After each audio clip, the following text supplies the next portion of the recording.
The Shintaro Higashi Show is sponsored by Judo TV, your premier destination for live and on-demand judo coverage. Never miss a throw. Hakuin AI. Hakuin AI helps you measure, predict, and solve customer churn. Visit Hakuin AI and start your free churn audit today. Higashi brand.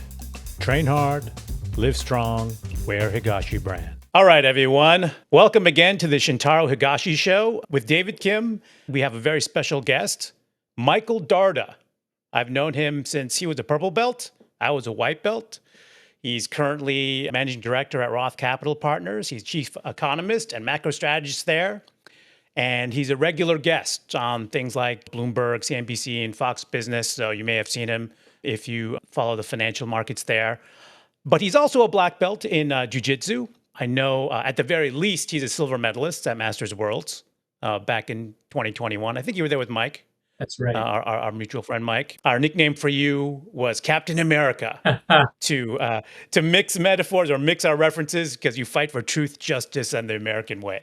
And just to give people background, one of the things that people really like about the martial arts and judo and jiu-jitsu in particular is that it brings people from all walks of life together. So you never really know. You could have, the old joke of the police officer training with the pot dealer or something like that on the mat. You leave that aside and everybody's the same on the mat. Right. But on the other hand, sometimes it's nice to talk to people who have, expertise in different parts of the off the mat life.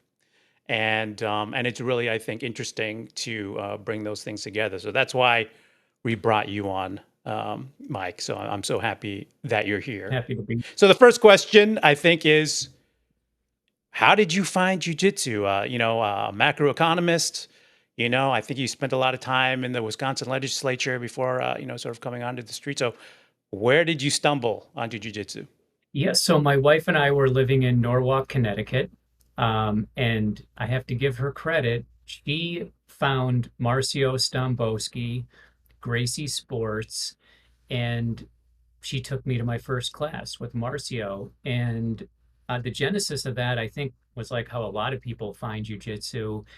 The Ultimate Fighter, I think, just went viral because they got that Spike TV series going, and that was like 2005, 2006. And so that was, before I started training. And we used to watch the fights all the time, and I just was always, awed by, these smaller people that if they had ground skills, they could handle themselves. And I kept talking about it.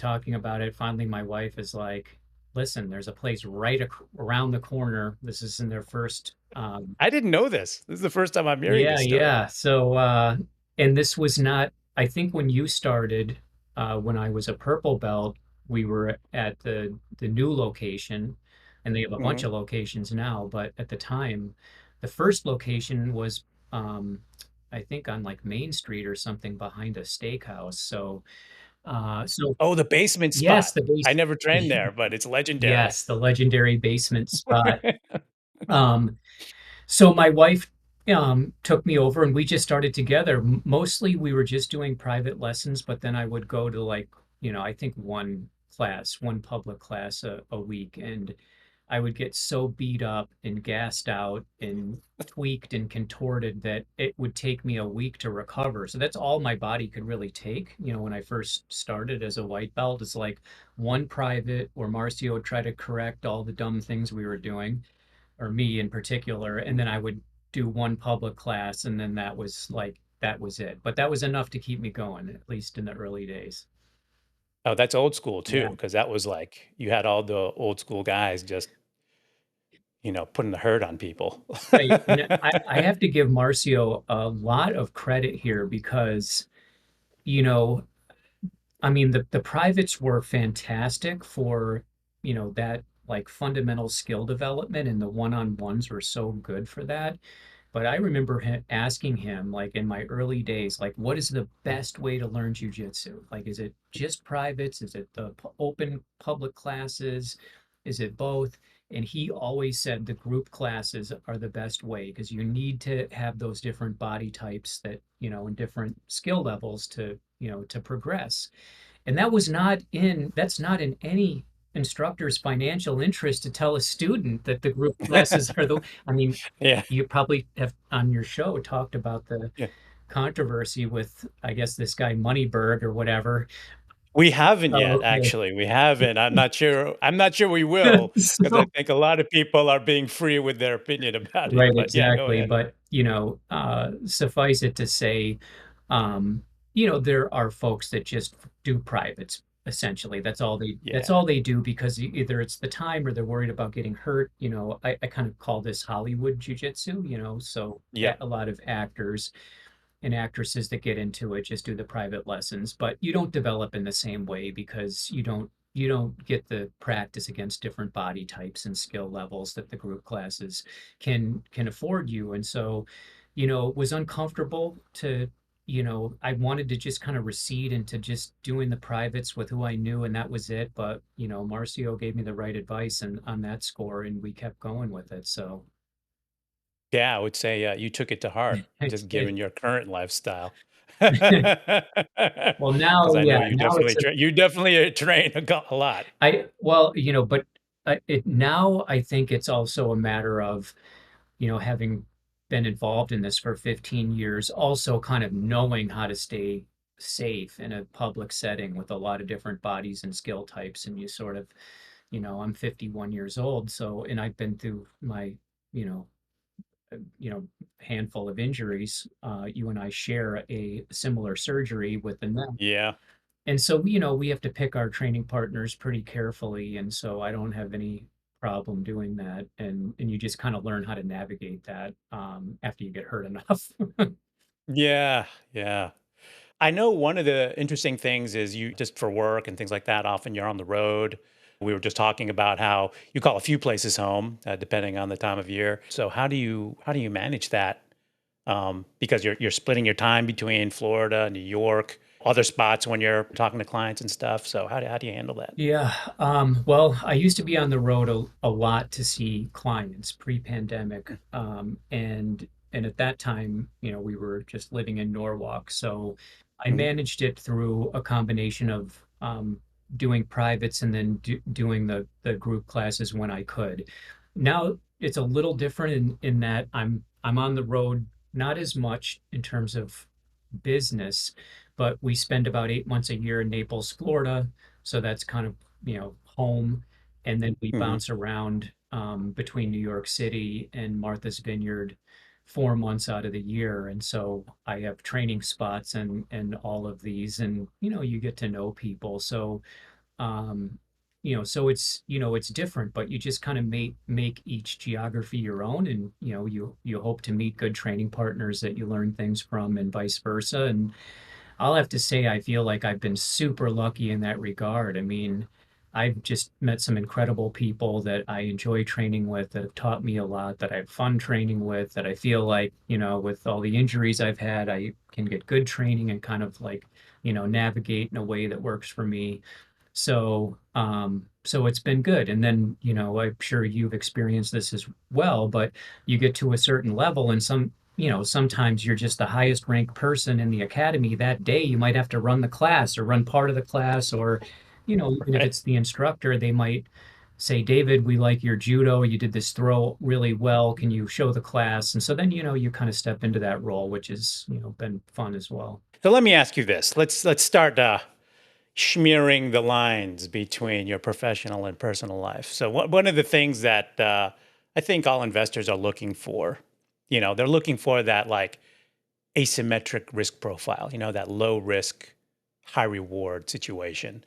Some people think they find it. Some people actually find it, depending on, their market. But I think one famous example of this from the economics realm is in the opposite, in the negative direction, is like that whole Akerlof lemon market, right? With used cars. That's the classic example of sort of this information asymmetry. Are there any jujitsu techniques that you feel are good asymmetric bets? Well, I think so. That's an awesome question. Um, Yeah, I would say probably close guard. It's old school, Marcio Stamboski, that was like, his classic guard, and he was good at everything, open guard too, but like that Hodger Gracie style close guard with the arm drag, I feel like, man, if you can get good at that, it is super high reward, meaning that you can submit or sweep your opponent, and very low risk. If you have somebody in close guard, they really can't do anything to you but try to open the closed guard and then pass. I mean, there are some rare exceptions to that rule. Like I'm sure you've seen the Ezekiel choke from inside Hmm. guard or something like that. But Yeah. it's very low percentage in it in those techniques you rarely see them succeed. So I Yeah. would say it's not flashy. It's not like on the cutting edge of what people in the gi are doing. Although, these old school techniques come back, it just cycles over and over. But I would say in terms of, information asymmetry, or just high reward, low risk, the classic Hodger Gracie style close guard would have to be number one, I think. Yeah, and Yeah. I still use it. It's not like a go-to, but I mean, a lot of times if I'm rolling with somebody like larger and really physical, I'll go to close guard, try Yeah. to work the arm drag, and like, I don't know, you just kind of feel safe there. You don't have to burn a ton of energy, and especially with big, strong folks, I mean, sometimes they'll just try to like push their weight into you and they'll give you a pendulum sweep, or Hmm. they'll jerk their weight back and give you like a hip bump sweep. Yeah. And Yeah. and I'll give Marcio credit again. Marcio taught when I was like a blue belt, he taught me this hip bump sweep where you really just have the cross grip. You're not doing it Right. like you would typically. Yeah. Yeah. Not You're sitting up. you're sitting up and like grabbing the elbow and it's really telegraphed. And I guess, it's called like the low hips, hip bump sweep or Yeah. whatever. But Right. it Oh, is that the one where you sort of get them to fall to their hip, kind of? Well, you're just using a cross grip. You're using a Yeah. cross grip on one sleeve, and all you need them to do is come to a little bit of posture, and then Yeah. you're just kind of thrusting Yeah. forward. You Right. could Right. almost do it without being in closed guard with your feet crossed, but it works perfectly if you get their reaction, right? I mean, and it works typically like you're trying to take the back from an arm drag from closed guard and they jerk Hmm. all their weight Yeah. back, especially like big wrestlers will literally fall right into this like almost every time. I got to remember this Yeah, one. and then you just, that's it. You just have the cross grip and you're just, Yeah. doing the hip bump sweep and it works like magic. And if they push forward the pendulum and if they just do nothing, we could use the Kurt Osiander quote. If they just roll over like a piece of, then Yeah. Yeah. then you Right. take the back. So it's just, Yeah. it's like I think a lot of this stuff in jujitsu works really well with systems. I mean, that's kind of like Yeah. Danaher claim to fame is, he Right. taught all those guys these systems. And the system is just that you work for off balances and you try to get your opponent to Hmm. react, and the reaction opens the door for an attack or a submission. So I'd have to say close guard probably in terms of being something that, is kind of no frills. It's viewed as old school, but, high reward, low risk. I think you're right. It's the simple things often are the best things. So, Absolutely. um, one other thing that people often talk about, and I often think about this between the markets and jujitsu, is sort of the ego.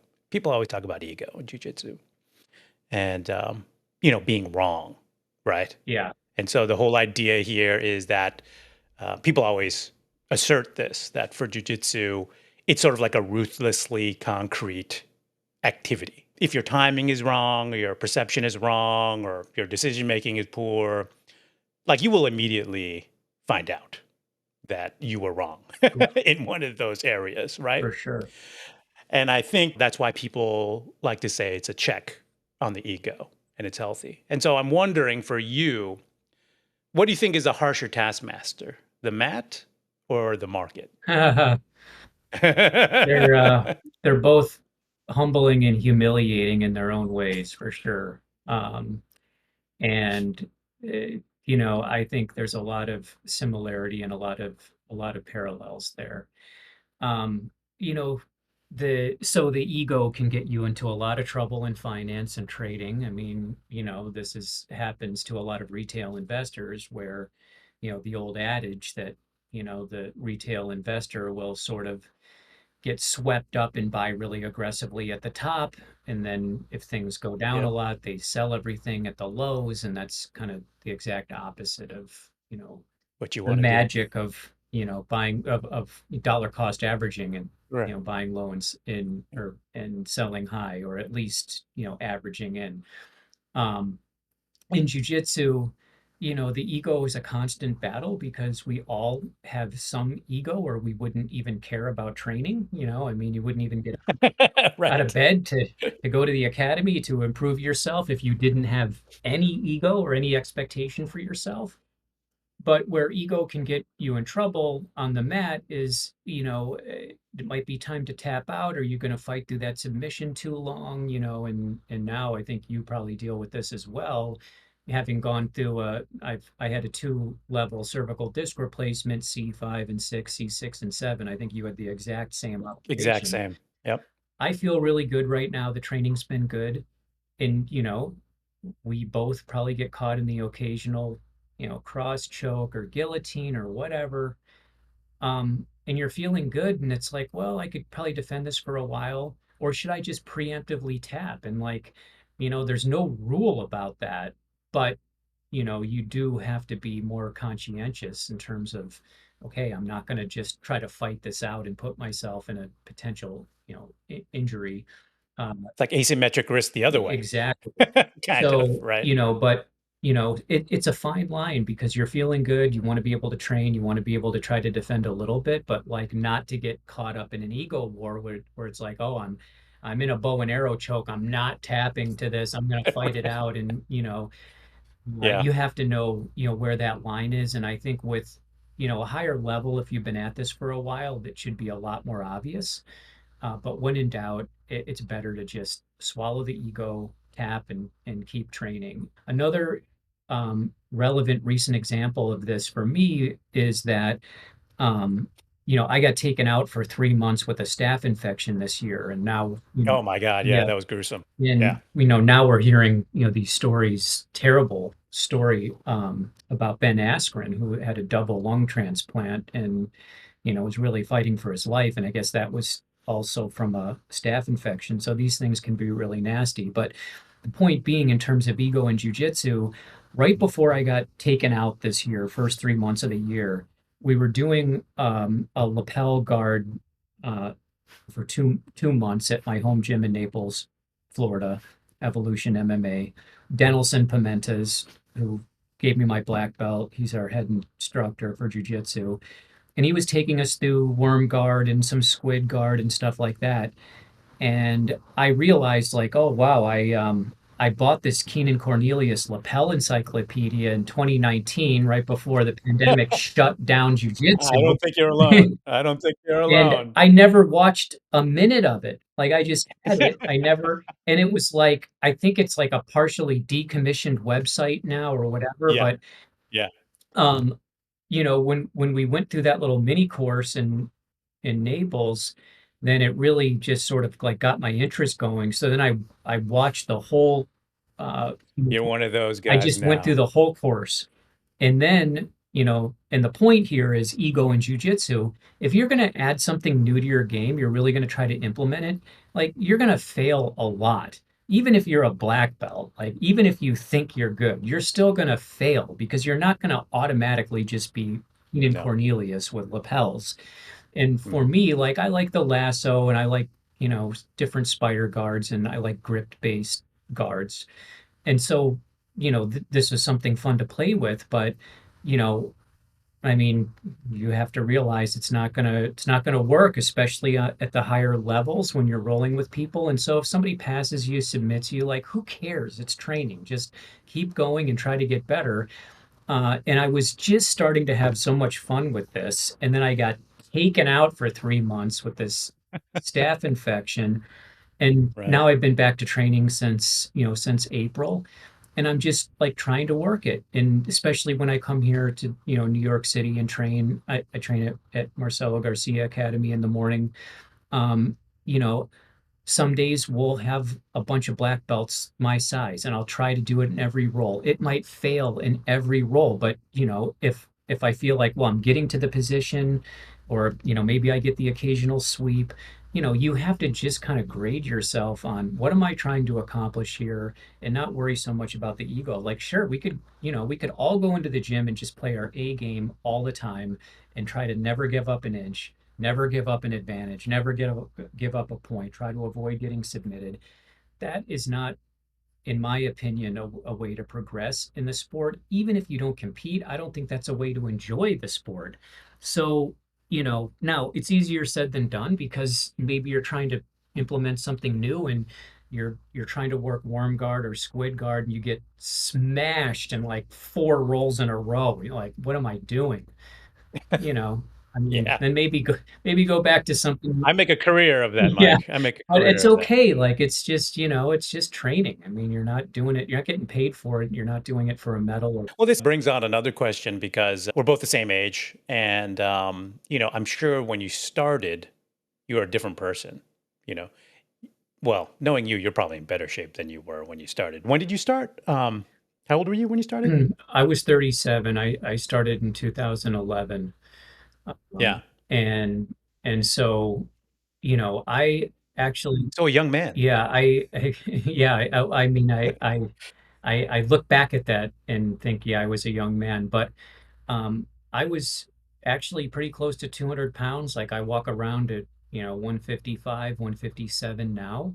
So through jujitsu, and it really wasn't even until I was probably like 5 years, 6 years plus into it, that it was right around the time I think I was a brown belt, and I was thinking about competing, and then, got a little more serious about the diet and overall fitness level. So it wasn't Yeah, just, yeah, I remember when you got lean. yeah, so it I'm wasn't like, oh, just this guy's like, it wasn't serious. right away, because I was a big boy my first few years of of jujitsu, but I probably am in physically better shape now, because you know when your skill level comes up, you can increase the training frequency, and then I think with age the key is like diet and sleep. Those two Yeah. things really have to be dialed in, and if you drink, I think that the alcohol consumption has to be tempered, because when we're young, we can get away with a lot. And, at least for me, I never really thought about those things when I was, especially in my 20s and early 30s, eat whatever you Yeah. want. Like, I was always into fitness even before jujitsu.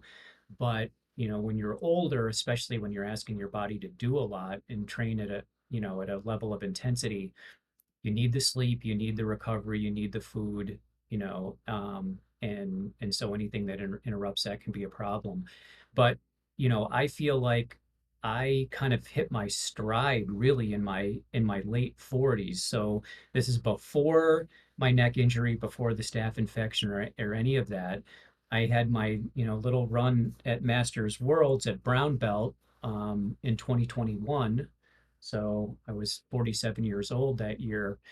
And I honestly felt the best I'd ever felt in my life physically at that point. And, Mhm. was kind of on a bit of a high after that. I never expected to even, win a match, let alone get into the get into the finals. Um, and then, subsequently, I got promoted to black belt in 2022 by, I mentioned Denelson Pimenta before. He's our instructor in Naples at Evolution MMA. So he promoted me in May of 2022. I've had more injuries at black belt since then than I ever have in my career from Oh white my to God. brown. So now I guess maybe it was just a delayed reaction to aging, or just the accumulated stress Yeah. training. All that probability just came home to It roost. did, yeah, exactly. You know, just lumped into one tail there, like. Yeah, right, right. But I do want to get to your macro views because I've got I do have one particular burning question. And I don't know exactly when this episode will go out, so we'll try to keep it a little bit broader so it doesn't date itself immediately, because I know you can do it all. But we've gone since the financial crisis, right? 2009, 2009 basically. We've had, I don't think I think we've gone recession free. since then, if I'm Well, remembering correctly. 2020 was a Close. NBER defined recession. Okay.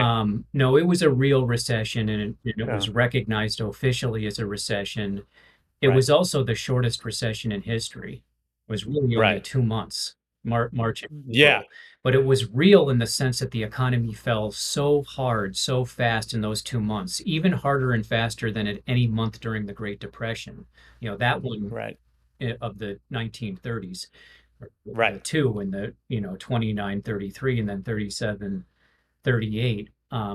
Those lasted a lot longer. This was just 2 months, but because the economy was effectively shut down, the unemployment rate went from 3.5 to like almost 15% in 2 months. Yeah. That's never happened in history. So it was a real recession. It was the shortest and sharpest in Yeah. history.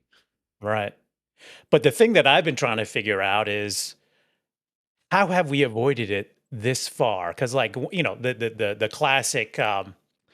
classic signal is inverted yield curve, right? That's the classic that everybody points to inverted yield curve. I mean, there's a little bit of Heisenberg uncertainty there, right? Because you look at it and it changes sort of the outcome. That's sort of how I think about it. But given just all the volatility, and I don't just mean like VIX volatility, I just volatility in policy, expectations, inverted yield curve, all that kind of stuff. I'm sort of mixing the time horizons here, but I'm just like, how have we avoided this? Um, I also am shocked that this cycle has persisted the way that it has. I mean, we had an inverted yield curve not just for a few months, but for essentially 2 years. Yeah, And, a persistent inversion in the yield curve has probably been the single best leading indicator of an eventual downturn, bar none, going back in history. I mean, maybe, we can find one false signal or two. I think 1967, there was a false inversion, but never as deep and persistently inverted as what we saw, say, between the fall and winter of 2022 right into most of 24. And no recession, right? I mean, the economy just kept chugging along. So that was really quite unprecedented. There were other indicators also that hit the skids in a way that typically would be associated with a recession. We had a period of money growth going negative, even in nominal terms, very unusual historically. And yet, economy just kept chugging along. We also went through a regional banking crisis in 2023. And so, that's we right. had, banks tightening lending standards in a fairly drastic manner. So you put all these things together, inverted curve, a big crash in monetary growth. Obviously, the Fed raised interest rates over 500 Yep. basis points, over 5 percentage points during this time. uh, Tightening lending standards, and all the pieces of the puzzle were in place for what you would expect in terms of a downturn, but it didn't happen. And I think the reason it didn't happen, it's easy to say now, right? We're looking in the rear view mirror. I mean, first of all, in the heat of the moment, if you look back and you read history, every time there's been an inverted yield curve, it gets written off and people say, it's different this time. And it's never different. Right. It's just what they see in terms of the real-time data still looks okay, and what's coming doesn't look as good, but it's not in the know at the moment. But now we have enough time on our hands to look back and say, okay, it does look like it was a false signal this time, and the economy survived. Why did it survive? I think what was happening was a little bit of primacy recency bias in financial markets. So the Fed raised interest rates a lot, and markets immediately thought the Fed would be reversing course sooner than the Fed did, and more meaningfully than the Fed has so far. And that expectation, was creating an inversion in the yield curve. Usually, a lot of economic weakness tends to be associated with markets expecting rates to drop, but this time that did not happen. And one reason for that also could be we've had a lot of volatility in the supply side of the economy. So we had all these distortions from the pandemic with global Yep. supply chains and the shutdowns that happened.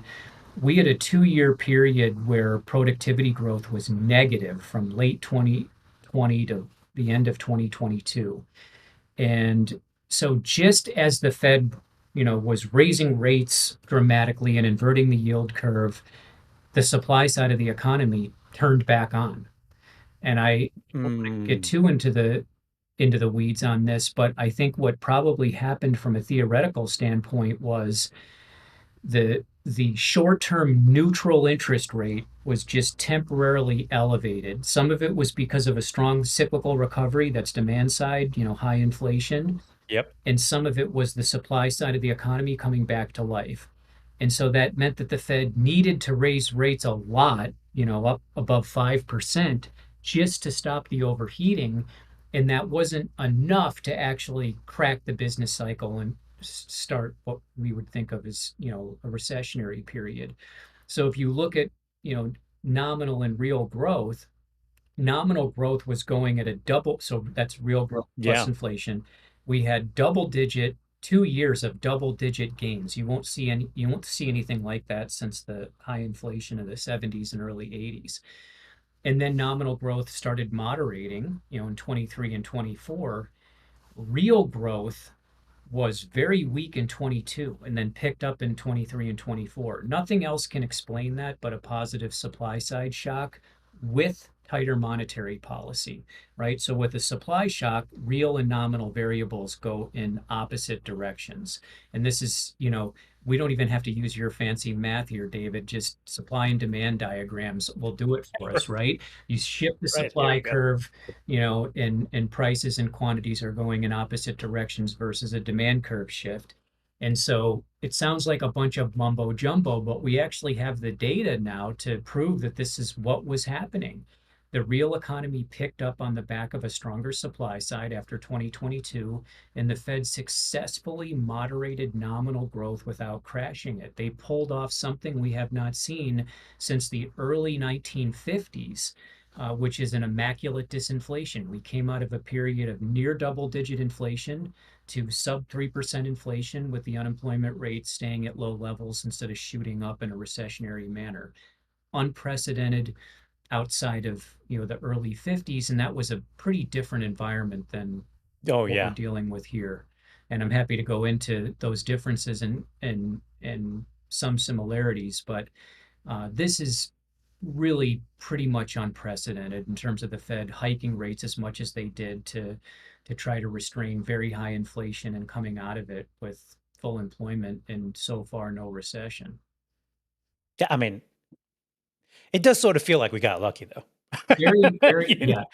I mean, that doesn't sound like I don't feel like that's a story the Fed was telling itself, as it was applying their policy, Definitely not. And I think Chair Powell, they obviously overdid it with the stimulus, and, the fiscal authorities overdid it. And the Fed has recognized that. Chair Powell has recognized that demand was too hot, the Fed was too easy. But he's also, I think, been very articulate. So, we can criticize them for that and then give them some credit. Some of it is luck Right. for sure.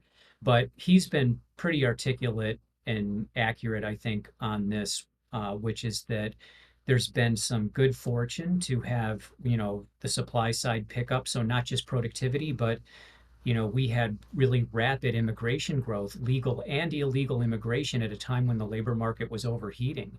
And that took Right. that took the heat off of wages. Now that's stopped because the border is basically closed, but we've also have a slower economy right now. And so the labor market is still in equilibrium. Maybe it's a fragile equilibrium, but you know, the rapid labor force growth and the pickup in productivity kind of happened at the perfect time because the business cycle was overheating and the Fed was really trying to restrain things. And so that is the part that is luck. And Fed Chair Powell articulated that pretty well, in the sense that inflation's coming down with, real growth staying firm. And this is happening because we're getting positives on the supply side, productivity and labor force. And the Fed obviously implemented tighter monetary policy, which also helped to lower inflation. So some of it was luck, and good fortune. And, some of it, I think you've got to give the Fed credit. They got rates up to the right level and didn't totally overdo it as they usually do. So combination of both. Yeah. So this begs the question then, looking forward now, because we've done sort of our diagnosis of how we possibly, avoided recession, but that doesn't mean there aren't clouds on the horizon. Not that I'm wishing for that by any means, but it's a question of whether this is just sort of a delayed reaction, because the business cycle is the business cycle. It's hard to escape. What is your high level outlook on that front? Well, the ego has definitely been bruised. Trying to forecast this cycle, just like in jiu-jitsu, when we Yeah. have to tap out unexpectedly and frequently.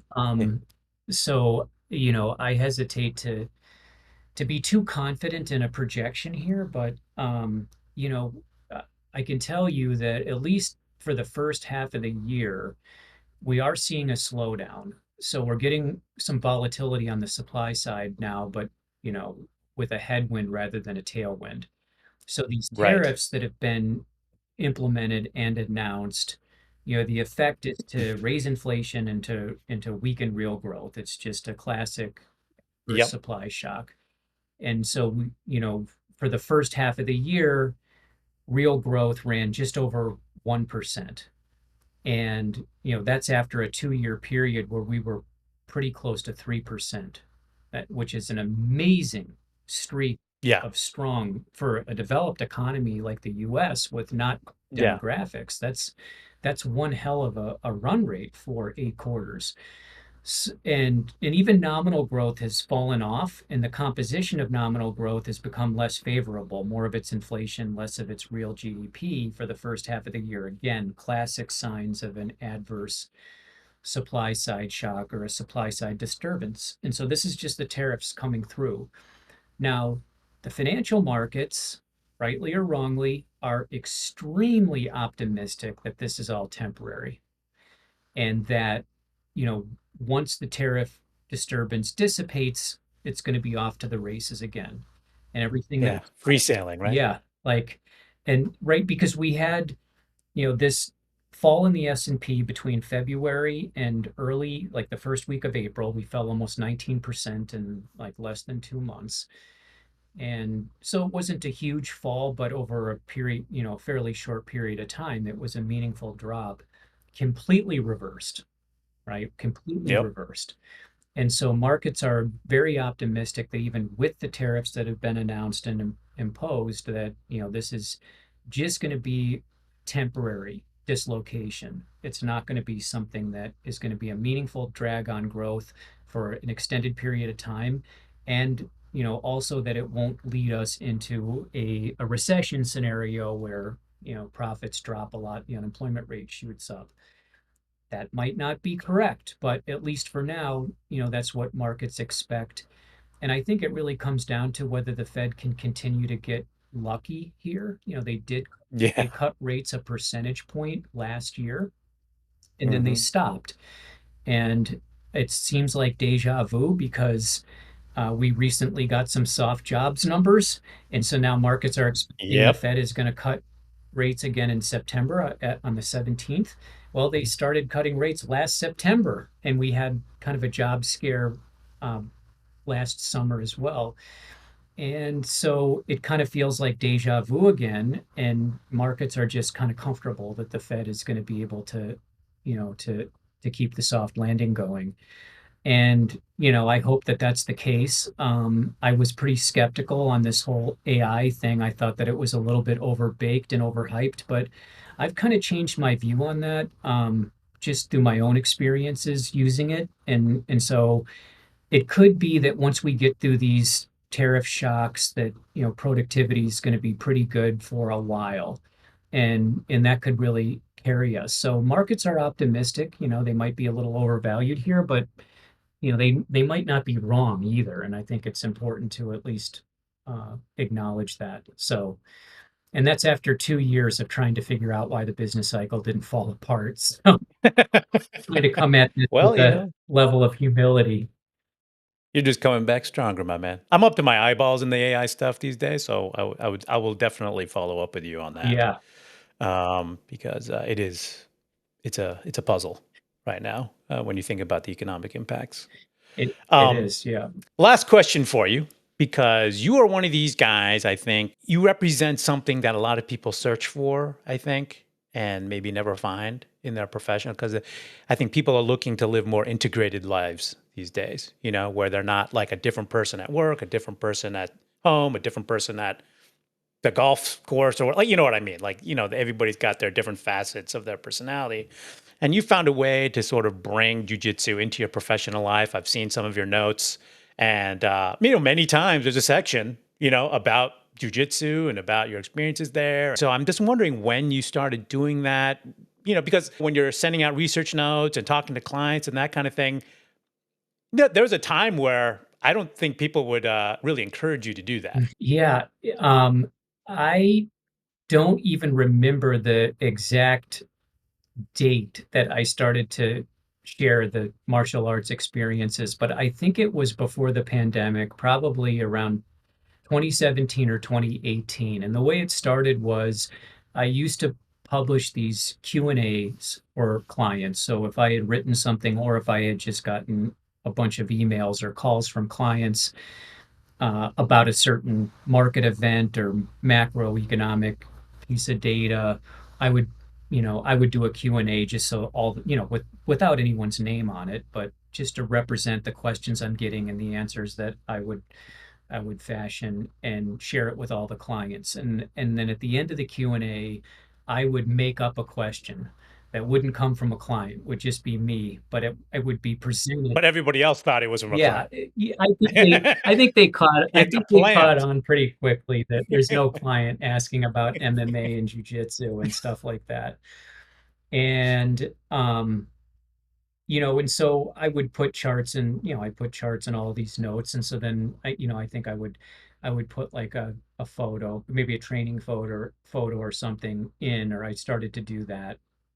And then um, it got more personalized during the pandemic. So in 2020, when markets were melting down and the economy was shut down, and we were trying to figure out with only a frame of reference from 1918 and World War One data, which was Right. rudimentary, to say the Not a lot of least. choice. That talk about flying blind. Um, I started publishing a Sunday note that you're on my list. It's called Sunday Musings. And the reason for that was the markets were so crazy for a period in 2020 that I couldn't get anyone's attention during market hours. So it was like, when could I publish something where I know I have a captive audience? And I figured, well, how about 5 p.m. on a Sunday? Because it's kind of like right before dinner, it's right before family time. Maybe mom and dad are kind of checking their emails or something, and I'll have like 20 minutes of undivided attention. So I started doing this Sunday note, and at the end of the Sunday note, I would put in something personal, but it was more like just to keep it lighthearted at a really stressful time. So it wasn't always jujitsu. It might be like, we're out at top golf or something, and I Hmm. swung, the club went flying, 150 yards or whatever. And or it could be like a vacation or something like that. And it's interesting because it starts to open up a different relationship with the clients, but a one-sided one. Like in a setting like this, you're interviewing me, I'm talking to you, we're getting to know each other, it's two-sided. When you're opening up in a client letter, it's just one, the clients are learning things Yeah. about me. I don't know much about, I know, some of them I know a lot about, but Yeah. many of them I've never, some of them I haven't even met. But it creates a bond with the clients. And this is not, I was kind of just doing this for entertainment purposes and then trying to kind of keep things calm and lighthearted during a stressful time during the pandemic. But the clients then, liked the idea of the Sunday note. I would get a lot of responses if I put something in about health, wellness, or fitness. Shockingly, I found out that, I have a good number of clients that train. I'm not going to say it's a high percentage. I Uh-huh. mean, it's an infinitesimal percentage of my client following, but I mean, you'd be surprised. I think I have 10 clients in Chicago that train, you know, two of which are black Yeah. belts. So, it's that's actually kind of surprising because it's not like people in this industry are young. They might be younger than us, but so it sort Right. of just evolved over time. I mean, I wrote about my neck surgery. I wrote about the staph infection. I wrote about, Masters Worlds. I had two black belt matches after that when I got promoted to black belt that I lost, and it's a totally different ball game at black belt. I wrote about that. So, win or lose, whether it's a struggle or a triumph, I try to put it in there. And, if I can offer anyone insight or motivation, then that's good. But like, I think, it's created a bond with the following that I have, and I'm happy to do it. But honestly, I mean, I enjoy doing it, but my goal is just to try to educate and entertain people. And like, I have a passion not just for finance and business cycles, but health and wellness, obviously jujitsu, but weight training, golf. So I'll write about all that stuff. And if anybody gets anything out of it that's positive, then I'm happy. And I always give the clients the option. I mean, it's at the end of the note, so I have it in bold, Yeah. like, this ends the You can macro, stop reading. this ends the macro portion of the note. If you're not interested in, what your Whoop app says after 9 rounds of training when you're 51, then stop reading here. I I would say a good chunk of my clients stop reading there, but a lot of a No, lot of them do keep going. don't talk crazy, Mike. Don't talk crazy. Well, dude, thank you so much for sharing. I mean, I have so many other questions I could ask you, but we've already been talking longer than I expected. So All right. we'll just have to bring you back on sometime and we can sort of update the macro view, Yeah, but for also sure. get some more details on your asymmetric techniques. Absolutely. And you can educate me on AI and how to think about that because that's Sure. that's kind of the big one right now in terms of, where we're not this year, but like over a, say like a 5-year horizon. Yeah. That's a big deal. Yeah, it's something I think about a lot. I don't know that I have a lot of answers, but it's definitely making me think kind of hard. So, but thank you, Michael. Absolutely. Thank you, everyone, for listening to the podcast, and we'll catch you in the next episode.